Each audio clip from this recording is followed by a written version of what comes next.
Hello friends, मैं विकास गुप्ता स्वागत करता हूं हमारे इस यूट्यूब चैनल मैथ मास्टरी में, जिसमें हम सभी लोग बात करने वाले हैं क्लास 10 साइंस ऑब्जेक्टिव क्वेश्चन, जो कि प्रीवियस ईयर पेपर में आए हुए क्वेश्चन की हम लोग यहां पर सबसे पहले प्रैक्टिस करने वाले हैं। तो आपके सामने जैसा कि एक क्वेश्चन है, निम्नलिखित में कौन सा सहनवन उत्तक है। यहाँ पर आप सभी लोगों को बताना है कि कौन सा यहाँ पर सहनवन उत्तक है। एपिडमिस है, फ्लोएम है, जाइलम है, या डी नंबर बी और सी दोनों है।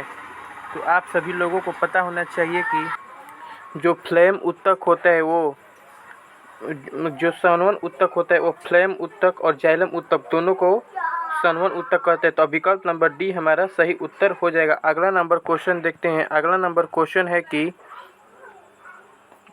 प्रोटोजोआ उत्सर्जी पदार्थों का निष्कासन कैसे होता है। प्रासरण द्वारा, विसरण द्वारा, अवशोषण द्वारा या निष्कासन द्वारा।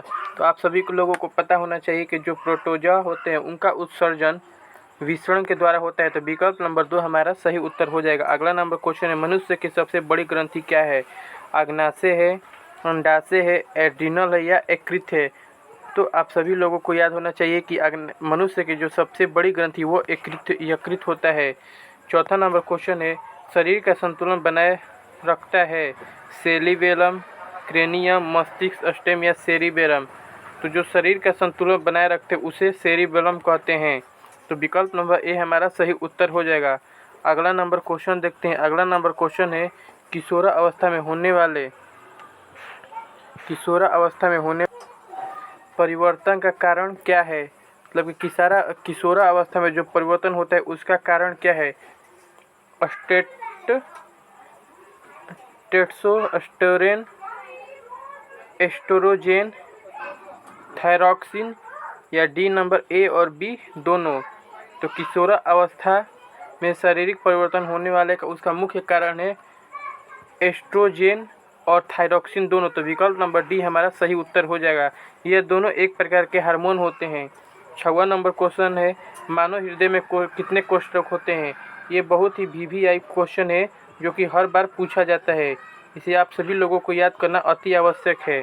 मानव हृदय में कितने कोष्ठक होते हैं। तो आप सभी लोगों को पता होना चाहिए कि मानव हृदय में 4 कोष्ठक होते हैं।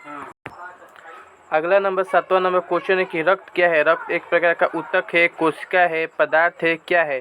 तो यहाँ पर आप सभी लोगों को पता होना चाहिए कि रक्त एक प्रकार का उत्तक है। 8वां नंबर क्वेश्चन है, जीन शब्द किसने प्रस्तुत किया था। मेंडलिन, डार्विन, जोहान्स या लैमार्क। तो आप सभी लोगों को पता होना चाहिए कि जो जीन शब्द का प्रस्तुत जोहानसन ने किया था। तो विकल्प नंबर सी हमारा सही उत्तर हो जाएगा।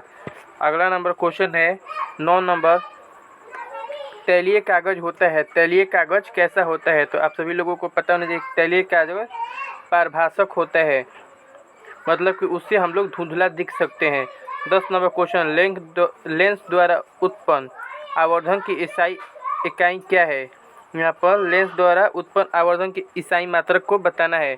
तो जो इसका मात्रक होता है वो मात्रक विहीन होता है। अगला नंबर 11 नंबर प्रश्न है, प्रकाश की चाल विभिन्न माध्यमों में समान होती है, भिन्न होती है, ए और बी दोनों। तो जो प्रकाश की चाल होती है वो विभिन्न माध्यमों में भिन्न होती है। तो विकल्प नंबर 2 हमारा सही उत्तर हो जाएगा। अगला नंबर क्वेश्चन देखते हैं। 12 नंबर क्वेश्चन है, वायु में प्रकाश की चाल निर्वात की अपेक्षा कैसी होती है। तो जो वायु में प्रकाश की चाल होती है वो निर्वात की अपेक्षा कम होती है, क्योंकि निर्वात में प्रकाश की चाल सबसे अधिकतम होती है। 13 नंबर क्वेश्चन है, लेंस में मुख्य फोकस की संख्या होती है। लेंस में मुख्य फोकस की संख्या कितनी होती है। तो लेंस में मुख्य फोकस की संख्या 2 होती है। वहीं दर्पण की बात किया जाए तो दर्पण में मुख्य फोकस की संख्या 1 होती है। अगला नंबर 14 नंबर क्वेश्चन है, विद्युत का अच्छा चालक कौन सा है। यहाँ पर लकड़ी, प्लास्टिक, कार्बन या चांदी। तो जो चांदी होता है विद्युत का सबसे अच्छा चालक होता है। अगला नंबर 15 नंबर प्रश्न है, शुष्क सेल में ऋण इलेक्ट्रोड बना होता है। शुष्क सेल में ऋण इलेक्ट्रोड किस चीज़ का बना होता है। तांबा का, कार्बन का, जास्ता का। तो आप सभी लोगों को पता होने कि जास्ता का जो होता है वही शुष्क सेल में इलेक्ट्रोड का काम करता है। अगला नंबर 16 नंबर प्रश्न है, 1 जूल का मान कितना होता है। तो यहाँ पर जो 1 जूल का मान होता है वो 0.24 कैलोरी होता है। 17 नंबर क्वेश्चन है, बुझा हुआ चूना इन निम्नलिखित में कौन है। तो CaOH के होल्ट है CaO, CaCO3 या Ca। तो CaOH के होल ट्वाइस को बुझा हुआ चूना कहते हैं। अगला नंबर 18 नंबर क्वेश्चन, निम्न में कौन भस्म नहीं है?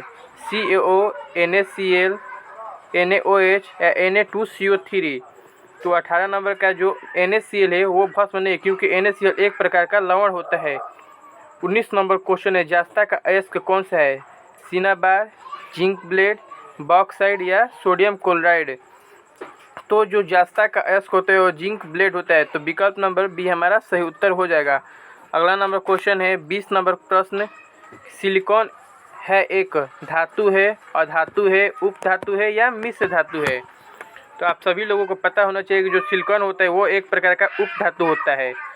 अगला नंबर 21 नंबर प्रश्न है, एल्कोहल में कौन सा तत्व उपस्थित नहीं होता है? कार्बन, ऑक्सीजन, हाइड्रोजन या नाइट्रोजन।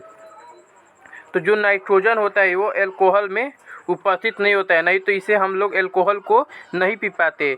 जितने भी पेय पदार्थ उसमें कोई भी अगर नाइट्रोजन हमारे शरीर के लिए मतलब कि अच्छा नहीं है। अगला नंबर 22 नंबर क्वेश्चन है, मिथेनोइक अम्ल का सामान्य नाम क्या है? फॉर्मिक अम्ल है, एसिटिक अम्ल है, टार्टरिक अम्ल है या लैक्टिक अम्ल है? तो जो मिथेनोइक अम्ल का सामान्य नाम फॉर्मिक अम्ल होता है। तो विकल्प नंबर 1 हमारा सही उत्तर हो जाएगा। अगला नंबर 23 नंबर प्रश्न है, स्वपोषी पोषण के लिए आवश्यक है क्लोरोफिल, कार्बन डाइऑक्साइड तथा जल, सूर्य का प्रकाश या इनमें सभी। तो आप सभी को पता होने जो स्वपोषी पोषण होता है उसके लिए ये सभी आवश्यक होते हैं। तो विकल्प नंबर डी हमारा सही उत्तर हो जाएगा। अगला नंबर प्रश्न देखते हैं 24 नंबर, मैग्नीशियम पाया जाता है क्लोरोफिल में, लाल रक्त कण में, वर्णी लवक में या श्वेत रक्त में। तो जो मैग्नीशियम होता है वो हमेशा क्लोरोफिल में पाया जाता है। तो विकल्प नंबर 1 हमारा सही उत्तर हो जाएगा। अगला नंबर 25 नंबर प्रश्न, निम्नलिखित में कौन पादप हार्मोन नहीं है? एथिलीन, साइटोकाइनिन, ऑक्सिन या ऑक्सीटोसिन। तो 25 नंबर का जो डी ऑप्शन है ऑक्सीटोसिन वही पादप हार्मोन नहीं है। तो विकल्प नंबर डी इसका सही उत्तर हो जाएगा। अगला नंबर 26 नंबर प्रश्न है, फूल में नर प्रजनन अंग होते हैं पुंकेसर, अंडाशय, वर्तिकाग्र या वर्तिका। तो जो फूल का नर प्रजनन अंग होता है वो हमेशा पुंकेसर होता है। तो विकल्प नंबर ए हमारा सही उत्तर हो जाएगा। 27 नंबर प्रश्न, निम्नलिखित में किस में द्विखंडन नहीं होता है? अमीबा में, ईस्ट में, पैरामीशियम में या यूग्लिनन में। तो जो ईस्ट होता है उसमें द्विखंडन नहीं होता, इसमें बहुगुणन होता है। 28 नंबर प्रश्न है, पारिस्थितिकी तंत्र में ऊर्जा का स्रोत होता है वायु, सूर्य प्रकाश, जल वर्षा या मिट्टी। तो जो सूर्य प्रकाश होता है वो पारिस्थितिकी तंत्र में ऊर्जा का स्रोत होता है। अगला नंबर प्रश्न देखिए 29 नंबर, निम्नलिखित में किससे अनुवांशिकी का पिता कहा जाता है? तो ये तो सभी को याद होना चाहिए कि अनुवांशिकी का पिता ग्रेगर जॉन मेंडल को कहा जाता है, जो कि एक मटर पर रिसर्च किए थे। 30 नंबर प्रश्न है, हरे पौधे कहलाते हैं उत्पादक, उपभोक्ता, अपघटक या इनमें से कोई नहीं। तो जो हरे पौधे होते हैं वो उत्पादक होते हैं। अगला नंबर 31 नंबर प्रश्न है, नर युग्मक में गुणसूत्रों की संख्या कितनी होती है? तो जो नर युग्मक होते हैं उनमें गुणसूत्रों की संख्या 23 होती है। अगर कुल गुणसूत्रों की संख्या की बात करें तो वो हमेशा 46 होती है, यानी कि दुगना होती है। लेकिन सिर्फ यहाँ पर नर युग्मक गुणसूत्र की बात की है तो वो 23 होती है। अगला नंबर 32 नंबर क्वेश्चन है, ओजोन परत पाई जाती है स्ट्रेटोस्फीयर में, एक्सोस्फीयर में, एनोस्फीयर में या ट्रोपोस्फीयर में। तो जो ओजोन परत होता है वो स्ट्रेटोस्फीयर में पाया जाता है। तो विकल्प नंबर 1 इसका सही उत्तर हो जाएगा। अगला नंबर 33 नंबर क्वेश्चन है, दाढ़ी बनाने के लिए कौन सा दर्पण प्रयुक्त होता है? उत्तल दर्पण, समतल दर्पण, अवतल दर्पण या इनमें से कोई नहीं। तो जो दाढ़ी बनाया जाता है वो हमेशा अवतल दर्पण में बनाया जाता है।